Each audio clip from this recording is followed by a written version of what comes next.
Hello all, welcome back to another video on wellbeing with Vinay. రీసెంట్గానే నా ఛానల్కి 100+ subscribers అయ్యారు. Thanks for all those 100+ subscribers. And నాకు తెలుసు ఇదేం పెద్ద నెంబర్ కాదని, but I believe in celebrating little things, అందుకే షేర్ చేసుకుంటున్నాను. అండ్ ఆల్సో నేను పెట్టే ఎఫర్ట్స్కి నాకు వచ్చే సబ్స్క్రైబర్స్కి ఎక్కడ పొంతం లేదు. నేను బాగానే ఎఫర్ట్స్ పెడుతున్నాను, కానీ రీచ్ మాత్రం అంత పెద్దగా ఉండట్లేదు. ఒకవేళ మీకు కానీ నా కంటెంట్ నచ్చుతున్నట్టయితే కొంచెం షేర్ చేయండి, మీకు తెలిసిన వాళ్ళకి కానీ, రిలేటివ్స్కి కానీ, ఫ్రెండ్స్కి కానీ. ఇలా ఒకడు ఉన్నాడు వెల్బీయింగ్ విత్ వినయ్ అని, ఫుడ్ గురించి, న్యూట్రిషన్ గురించి, అలానే ఫిట్నెస్ గురించి చెప్తా ఉంటాడు, స్ట్రైట్ టు ద పాయింట్ ఉంటాడు అని చెప్పి.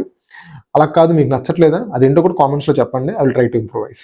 ఓకే, సో ఎప్పటిలాగా కంటెంట్లోకి వెళ్ళే ముందు నా రిక్వెస్ట్ ఏంటంటే కనుక, మీకు కానీ నచ్చుతున్నట్టయితే please do like, share, comment and subscribe. ఈరోజు కంటెంట్ ఏంటంటే ఎక్సర్సైజ్ ఆర్డరింగ్. సో ఎలాంటి ఎక్సర్సైజ్లు ముందు చేయాలి, ఎలాంటివి తర్వాత చేయాలి, దీని గురించి మాట్లాడుకుందాం.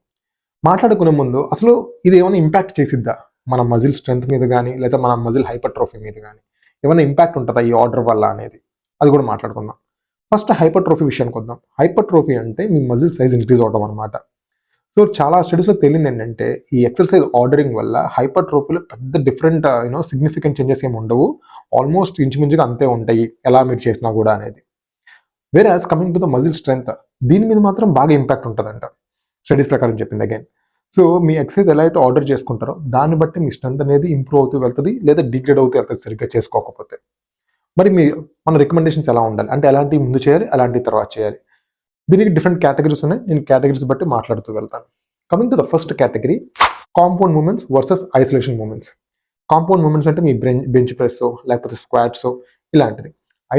ఐసోలేషన్ మూమెంట్స్ అంటే మీ బైసెప్ కర్ల్స్ కానీ ఇలాంటివి అనమాట. ఎప్పుడైనా సరే చాలామంది రికమెండ్ చేసేది కాంపౌండ్ మూమెంట్స్ని ముందు చేయండి, తర్వాత ఐసోలేషన్ మూమెంట్స్ని చేయండి అని చెప్పి.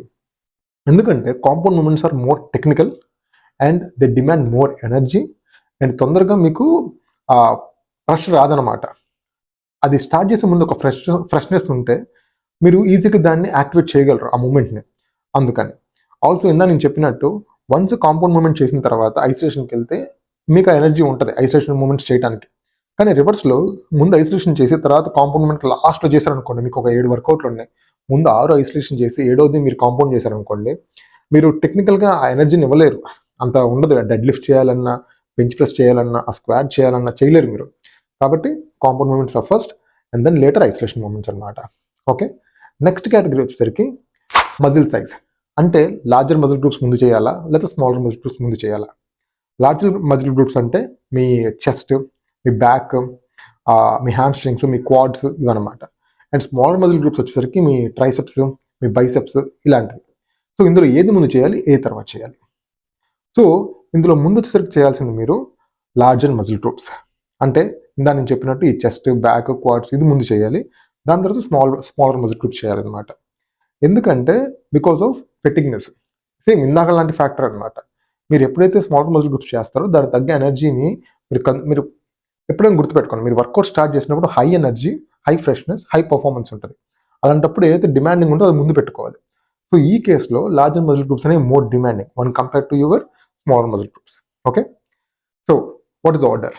ఆర్డర్ వచ్చేసరికి first larger muscle groups, second వచ్చేసరికి స్మాలర్ మజిల్ గ్రూప్స్ అనమాట. ఇలా ఆర్డర్లో ఉండాలి. థర్డ్ థింగ్ వచ్చేసరికి upper body versus lower body. మీరు ఒకే రోజు లోవర్ బాడీ పెట్టుకున్నారు, అప్పర్ బాడీ మూమెంట్స్ కూడా పెట్టుకున్నారంటే then go for lower body and then do upper body. ఎందుకంటే ఇందాక చెప్పా కదా second category larger muscle groups ముందు చేయాలని, దానికి ఎక్స్టెన్షన్ ఇదనమాట. ఎప్పుడైనా మీ లోవర్ బాడీలోనే పెద్ద మజిల్ గ్రూప్స్ ఉంటాయి, మీ క్వాడ్స్ కానీ, మీ హ్యామ్స్ కానీ ఇలాంటివి. సో అండ్ ఆల్సో మీరు ఎప్పుడైనా ప్రాక్టికల్ వర్కౌట్ చేసి ఉంటే కనుక ఒకసారి లెగ్ డే చేసి చూడండి, యూ విల్ ఫీల్ లైక్ హెల్ అనమాట. చాలా చాలా చాలా డిమాండింగ్ ఉంటుంది. నా క్లయింట్స్ చాలా మంది ఎవరైతే ఫస్ట్ డే లెగ్ డే చేస్తున్నారో నెక్స్ట్ డే నాకు కాల్ వస్తుంది ఇమీడియట్గా, వినయ్ మా వల్ల కావట్లేదు, పులిసిపోతుంది వెళ్ళాలి, అంత డిమాండింగ్ ఉంటుంది.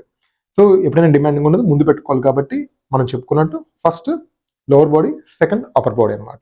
ఓకే, థర్డ్ థింగ్ వచ్చేసరికి priority muscle groups. Priority muscle groups అంటే అర్థం ఏంటంటే, మీరు ఏదన్నా ఒక మజిల్ గ్రూప్ మీద ఫోకస్ చేసి ఇంక్రీజ్ చేయాలనుకుంటున్నారు, లేదా మీరు ఏదన్నా ఒక మజిల్ గ్రూప్లో ల్యాగింగ్ ఉన్నారు, సపోజ్ మీ బైసెప్స్ చిన్నగా ఉన్నాయి, దాన్ని ఇంప్రూవ్ చేయాలనుకుంటున్నారు, అలాంటి వాటిని ప్రయారిటీ మజిల్ గ్రూప్స్ అంటాం అనమాట. అంటే మీరు ఇంపార్టెన్స్ దేనికైతే ఇవ్వాలనుకుంటున్నారో దాన్ని ప్రయారిటీ మజిల్ గ్రూప్స్ అంటాం.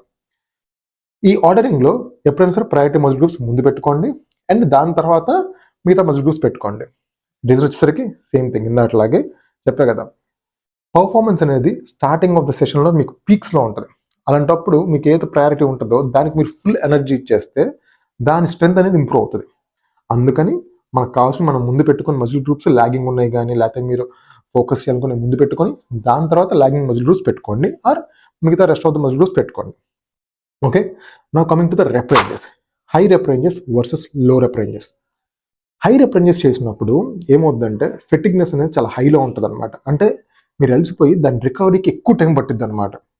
సో లో రెప్ రేంజెస్ కనుక మీరు ముందు చేశారంటే మిగిలిన ఎనర్జీ మొత్తాన్ని మీరు తీసుకెళ్ళి హై రెప్స్కి పెట్టుకోవచ్చు. కాబట్టి ఎప్పుడైనా సరే మీరు లో రెప్స్ వర్సెస్ హై రెప్స్ చేస్తుంటే కనుక లో రెప్స్ వర్కౌట్ని ముందు పెట్టుకోండి, దాని తర్వాత హై రెప్ వర్కౌట్ని పెట్టుకోండి. Okay, now coming to the super sets. So super sets అంటే మీ అందరికి తెలిసే ఉంటుంది, బట్ ఇంకొకసారి రిపీట్ చేస్తాను. మీరు బ్యాక్ టు బ్యాక్ 2 వర్కౌట్స్ ఎటువంటి రెస్ట్ లేకుండా చేస్తే కనుక అప్పుడు దాన్ని సూపర్ సెట్స్ అంటారు. అండ్ ఈ సూపర్ సెట్స్లో కూడా గుర్తుపెట్టుకోవాల్సిన ఏంటంటే మీరు ఏది కూడా సేమ్ వర్కౌట్ సేమ్ మజిల్ గ్రూప్స్ని పక్క పక్కన పెట్టుకోకండి. అండ్ ఆల్సో కాంపౌండ్ మూమెంట్స్ని పెట్టుకోకండి. అంటే సపోజ్ మీరు కాంపౌండ్ మూమెంట్స్ పెట్టుకున్నారు, బెంచ్ ప్రెస్ తర్వాతకి వెళ్ళి మీరు స్క్వాట్స్ చేద్దాం అనుకున్నారు, అంటే మధ్యలో రెస్ట్ లేదు, అది చేసి దీనికి వెళ్ళిపోవాలి పక్కన. ఇలా చేసినప్పుడు 2 డిమాండింగ్ వర్కౌట్లు అసలు మీరు చేయగలరా?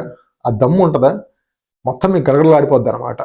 ఓకే, అసలు అది పర్ఫామ్ చేయలేరు. కాబట్టి ఎప్పుడైనా సూపర్ సెట్స్కి వచ్చినప్పుడు ఫస్ట్ రికమెండేషన్ ఏంటంటే మీరు ఈ మిషన్ వర్కౌట్స్ కానీ, లేకపోతే కేబుల్ వర్కౌట్స్ కానీ, లేదా ఐసోలేషన్ ఎక్సర్సైజ్ కానీ పెట్టుకోండి. అంతేగాని కాంపౌండ్ మూమెంట్స్కి వెళ్ళకండి. జనరల్గా సూపర్ సెట్స్ ఉన్నప్పుడు మీకు సఫిషియెంట్ ఎనర్జీ రాదు. అది ఒక one of the extend recommendation for the super sets. నా కమింగ్ టు ద ఆర్డరింగ్ వచ్చేసరికి యాంటగనిస్ట్ మజిల్ గ్రూప్స్ పెట్టుకోండి, అంతేగాని సేమ్ మజిల్ గ్రూప్స్ పెట్టుకోకండి. యాంటగనిస్ట్ అంటే ఆపోజిట్ మజిల్ గ్రూప్స్. ఇప్పుడు చెస్ట్ పెట్టుకున్నారా, చెస్ట్ పెట్టుకొని తర్వాత నెక్స్ట్ వర్కౌట్కి మీరు షోల్డర్ ప్రెస్కి వెళ్ళండి. అంతేగాని చెస్ట్ పెట్టేసి మళ్ళీ నెక్స్ట్ మజిల్ గ్రూప్కి మీరు ఇంకొక చెస్ట్ మజిల్ గ్రూప్ పెట్టుకున్నారు అనుకోండి, అప్పుడు మీకు ఆ మజిల్ గ్రూప్ అనేది ఎనఫ్ ఎనర్జీని జనరేట్ చేయలేదు. Okay, for example let's say చెప్దాము, మీరు మీ వర్కౌట్లో సపోజ్ లెట్స్ సూపర్ సెట్స్ కింద bench press or dumbbell bench press and dumbbell flies పెట్టుకున్నారు. 2 ఇమీడియట్గా చేయాలి. చేయగలరా? చేయలేరు. అలా కాకుండా డంబుల్ ప్రెస్ పెట్టి తర్వాత షోల్డర్ ప్రెస్ పెట్టారనుకోండి, అప్పుడు మీ చెస్ట్ అనేది ఈ షోల్డర్ చేసినప్పుడు రికవర్ అవుతుంది చిన్నగా. కాబట్టి ఇలా యాంటగనిస్ట్ అంటే ఆపోజిట్ మజిల్ గ్రూప్స్ని పెట్టుకోండి మీ సూపర్ సెట్స్లో. Now moving on to the next category వచ్చేసరికి దీనికి కొంచెం ఎక్స్టెన్షన్, సూపర్ సెట్స్లో ఉన్న పాయింట్ కొంచెం ఎక్స్టెండ్ చేసి చెప్తున్నాను, which is alternating muscle groups. Suppose మీరు ఒక డేలో ఒక 2 to 3 మజిల్ గ్రూప్స్ కవర్ చేస్తున్నారు. మీకు ఎగ్జాంపుల్ చెప్తాను. సపోజ్ 2 మజిల్ గ్రూప్స్ కవర్ చేస్తున్నారు. ఒకటి షోల్డర్స్, 2 చెస్ట్, ఇందా చెప్పినట్టే. సో చెస్ట్కి వచ్చేసరికి మీరు డంబుల్ బెంచ్ ప్రెస్ చేస్తున్నారు, దాని తర్వాత వెళ్ళి డంబుల్ ఫ్లైస్ చేస్తున్నారు. షోల్డర్కి వచ్చేసరికి షోల్డర్ ప్రెస్ చేస్తున్నారు, లేటరల్ రైజెస్ చేస్తున్నారు. ఇప్పుడు మీ ఎక్సర్సైజ్ ఆర్డర్ కనుక నేను చెప్పినట్టు ఉందనుకోండి, డంబుల్ బెంచ్ ప్రెస్, తర్వాత dumbbell flies, shoulder overhead press and then lateral raises. మీరు గమనిస్తే గబగబా 2 మజిల్ గ్రూప్స్ చేస్తున్నారు. ఫస్ట్ 2 చెస్ట్, నెక్స్ట్ 2 షోల్డర్వి. మీరు ఎనఫ్ రికవరీ టైం ఇవ్వట్లా వాటికి ఫుల్ ఎనర్జీ మళ్ళీ రీజనరేట్ చేయడానికి. కాబట్టి మీ ఫస్ట్ వర్కౌట్ బాగానే జరిగిద్దేమో, ఇప్పుడు చెస్ట్లో మీ బెంచ్ ప్రెస్ బాగానే జరిగిద్ది, కానీ దాని నెక్స్ట్ వచ్చే ఫ్లైస్ అంత ఎఫెక్టివ్గా చేయలేరు, ఎందుకంటే అప్పటికే మీ చెస్ట్ పులిసిపోయి ఉంటుంది కాబట్టి. అలా కాకుండా ఇలా చేశాను అనుకోండి, బెంచ్ ప్రెస్ చేసి దాని తర్వాతకి వచ్చేసరికి మీరు లేటరల్ రైజెస్ చేశారు అనుకో, షోల్డర్ లేటరల్ రైజెస్, ఈ లోపల మీ చెస్ట్ రికవర్ అవుతూ ఉంటుంది. అప్పుడు 3rd ఎక్సర్సైజ్ కింద మీరు చెస్ట్ ఫ్లైస్ పెట్టుకోండి. ఓకే, ఆ తర్వాత 4th ఎక్సర్సైజ్ కింద ఓవర్ హెడ్ ప్రెస్ పెట్టుకోండి. అప్పుడు మీకు ఎనఫ్ స్ట్రెంత్ రీజనరేట్ అవుతుంది, మీ పర్ఫార్మెన్స్ కూడా బాగుంటుంది మీ జిమ్లో. ఓకేనా? So this is some of the recommendations regarding strength trainings గురించి, ఎలా చేసుకోవాలి ఏది వెయిట్ ఎత్తే దగ్గర. కానీ అందరికి వచ్చే కామన్ డౌట్ ఒకటి ఉంది, అదేంటంటే కార్డియో వర్సెస్ స్ట్రెంత్ ట్రైనింగ్ ఏది ముందు చేయాలి? ఇది అందరికీ ఉండే క్వశ్చనే, అండ్ నేను చాలా కామన్గా వినే క్వశ్చన్ చాలా మంది నుంచి. స్ట్రైట్ అవే చెప్తున్నాను మీకు, ముందు స్ట్రెంత్ చేయండి, తర్వాత కార్డియో చేయండి. అన్లెస్ మీ కార్డియో అనేది మీ వార్మప్ లాగా చేస్తుంటే తప్పితే మీరు ముందుకు జరపకండి కార్డియోని. Suppose 3 minutes 4 minutes normal brisk వాకో లేకపోతే మీడియం రన్నింగ్ చేస్తున్నారా, దెన్ గో విత్ కార్డియో. ఆ తర్వాత వార్మప్ అయిపోయిన తర్వాత స్ట్రెంత్ ట్రైనింగ్కి వెళ్ళండి. అలా కాదు, మేము ఒక అరగంట పరిగెత్తాలి లేకపోతే మేము ఒక పావు గంట పరిగెత్తాలనుకున్నా కూడా I don't recommend you doing the cardio before strength. So first వచ్చేసరికి స్ట్రెంత్ ట్రైనింగ్ చేయండి, తర్వాత కార్డియో చేయండి. ఓకేనా? Hope this is all helpful for you. ఇప్పుడు మీకు నేను ఒక స్లైడ్ కూడా ఇస్తాను, ఇది స్నాప్షాట్ కింద పెట్టుకోండి, మీకు సేవ్ అవుతుంది. Okay, I'm just waiting for a few seconds to take your snapshot of this particular slide. Okay guys, hope this is helpful for you. Stay healthy, stay fit. Catch you in the next video. And మర్చిపోకుండా తెలుసు కదా, like, share, comment, subscribe. Thank you guys. See you next week. Bye bye.